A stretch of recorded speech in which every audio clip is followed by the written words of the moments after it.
Oh no!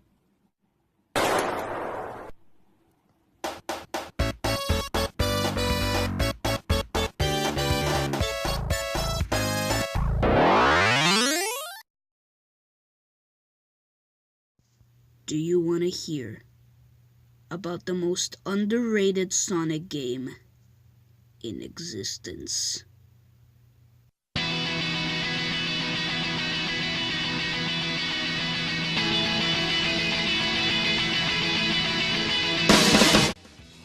Sonic Unleashed. What an underrated masterpiece.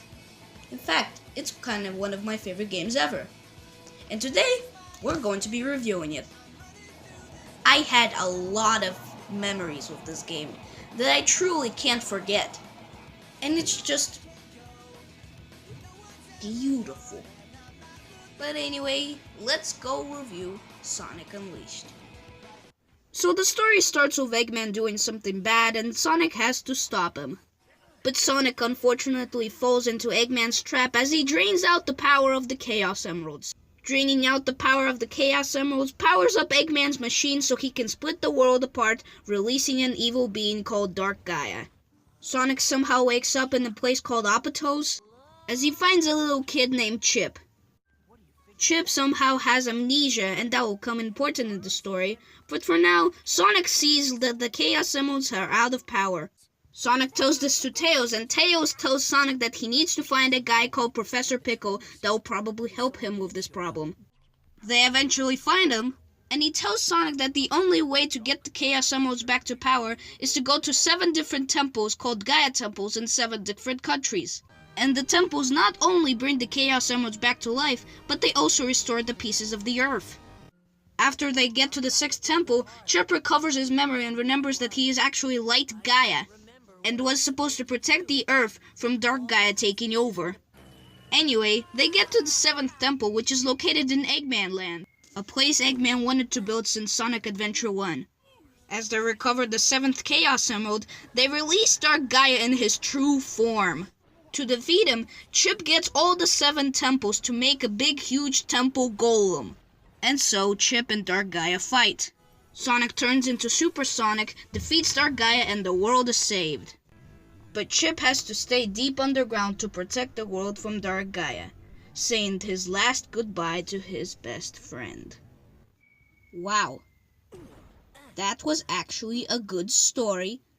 Since Sonic 3 and Knuckles! Yeah, no joke, I genuinely like this story. We haven't seen that kind of story in a while. I'm genuinely surprised that I really like it. Some people find Chip an annoying character in the story, but I don't really get that. In my opinion, he's really likable. I care about the character and what happens to him. He's genuinely a good character. But anyway, enough of the story, let's talk about the gameplay. Anyway, we're back with the multiple gameplay styles, and they're not as bad to be honest. Well, except one, and we'll get to that later. Let's first talk about the boosting gameplay style for Sonic. Let me just say this right now that these are just beautiful stages. They get speed right, they get the control right, well, pretty much they get everything right. But let me just say right now, this is not the first game that invented the boost formula. The boost formula actually came from a game called Sonic Rush on the DS, which was probably why Dims was working on the Wii version. The Wii version. But anyway, these stages are just great, and I have nothing wrong with them. But now we get to the part where everyone got super triggered.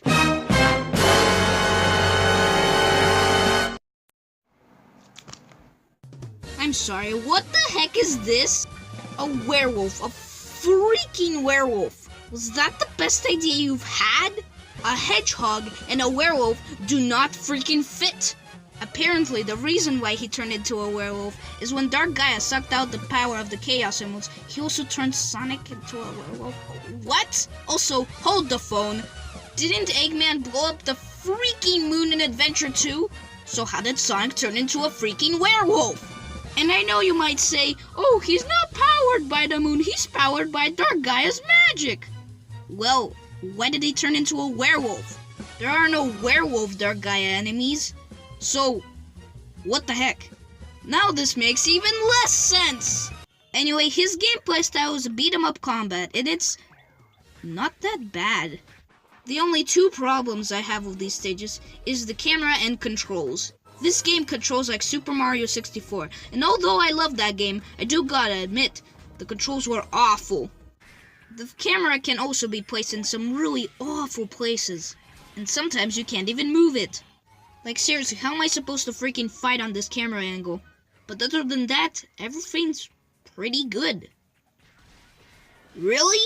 These are the stages that get the most hate? The fighting's done pretty well, the platforming's done pretty well.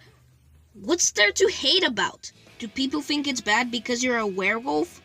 I mean, yeah, sure, the design is pretty bad, but everything else is okay.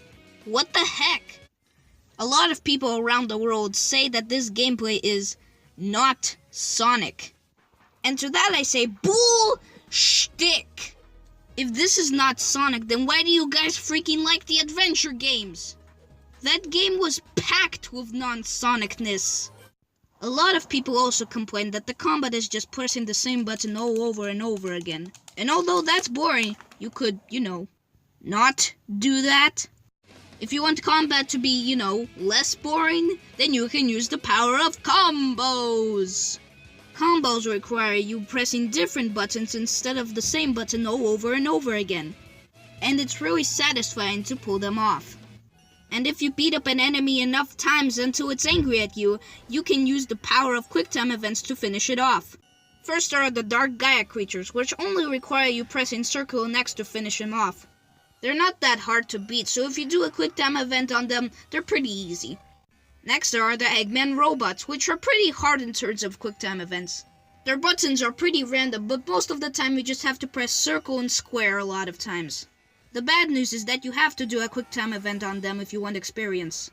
Next there are the bosses, which have you pressing all the buttons on your controller, so watch out for that. And now we get to the gameplay style that triggered me and made me scream like the monkey man I am. And that gameplay style is the flying sections. Let me just say it right now. Fuck these stupid stages. I fucking hate these stages with all my fucking heart. If you say that these stages aren't that bad, then you're fucking lying to yourself. These stages are worse than the fishing sections in Adventure 1 and the treasure hunting sections in Adventure 2. They are that bad. You're basically flying Tails' planes shooting down Eggman's robots by using quick time events. Heck, you don't even have to memorize the buttons you're gonna press. It's random each time you play it, which is triggering. Do you expect me to just do this in one go? Well, I can't. Ah!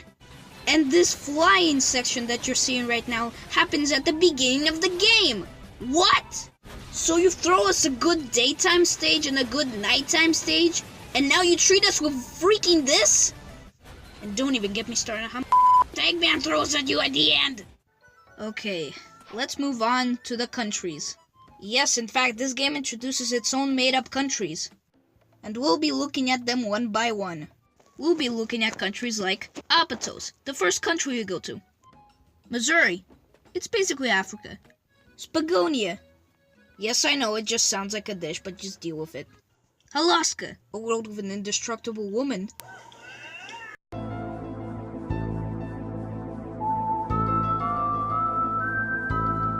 Chennai, probably my favorite country because of a stage I'm gonna talk about soon. Empire City, a country with the best music. What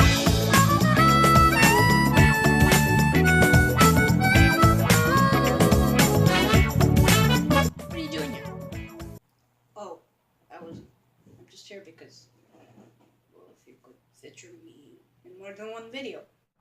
No, I just need you for one episode. Get out.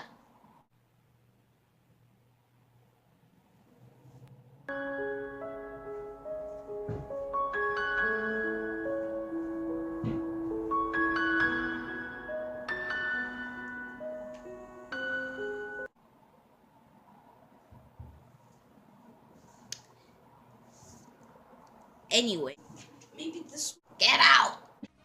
Shamar, basically India. and Adabat, the most boring place in existence. Now let's get to another hated part about this game, the hub worlds and the Sun and Moon medals. Let's first start off with the Sun and Moon medals. Sun and Moon medals are collectibles that you can find around hub worlds and stages to unlock new stages. To be honest, I actually don't find anything wrong with this feature. It's really fun to look around the hub worlds to find new secrets. A lot of people complain that it's really hard to find Sun and Moon medals in the daytime stages because Modern Sonic is too fast, and for him just slowing down and looking around for a Sun and Moon medal is just ridiculous. I find this complaint really stupid because it's really easy to find the Sun and Moon medals in Modern Sonic stages if you just explore. You just have to stop and look around. It's not hard. But anyway, let's move on to the hub worlds. Now when people say, oh, the hub worlds are so boring because you have nothing to do in them except talk to people and buy from people, it's all boring. Now when people mention hub worlds in this game, they of course mean these hub worlds, not these hub worlds. These hub worlds actually let you do stuff in them, like go to stages, destroy enemies, and run on water. If you didn't have fun in the other hub worlds, then why not mention these ones? Jesus! And I'm not trying to say that I don't like the other hub worlds, no, I find both of them fun. As I mentioned earlier, you can talk to people in the hub worlds and do side quests. My favorite person to talk to is definitely the Chow Puppet guy. I don't know what I like about him, but he's just so charming. In fact, he's an introvert, like me. I guess we have something in common. I seriously want someone to draw a picture of me and the Chow Puppet guy. It would just be the best thing ever. Anyway, let's get to my favorite stages in the hub worlds. My favorite stages are definitely Dragon Road and Cool Edge. Let's first start off with Dragon Road. Let me just say right now that this stage is amazing. In terms of speed, platforming, everything this stage does is completely amazing. Sure, Sonic's jump is a little stiff on the platforming sections, but everything else, completely great. Oh, and did I forget to mention the music?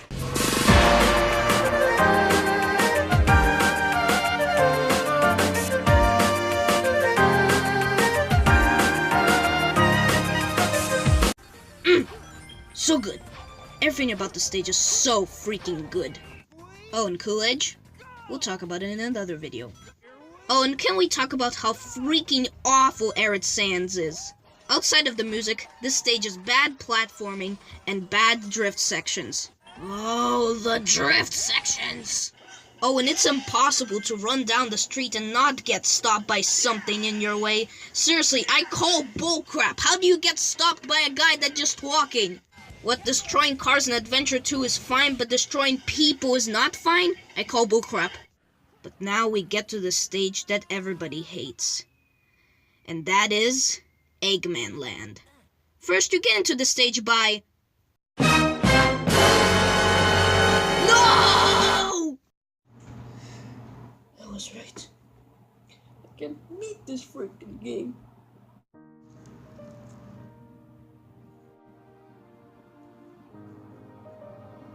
Knuckles, is that you? We won't give up the Chaos Emerald! Win at all costs! So are you telling me that I have to believe in myself? Up. No way we're losing this one!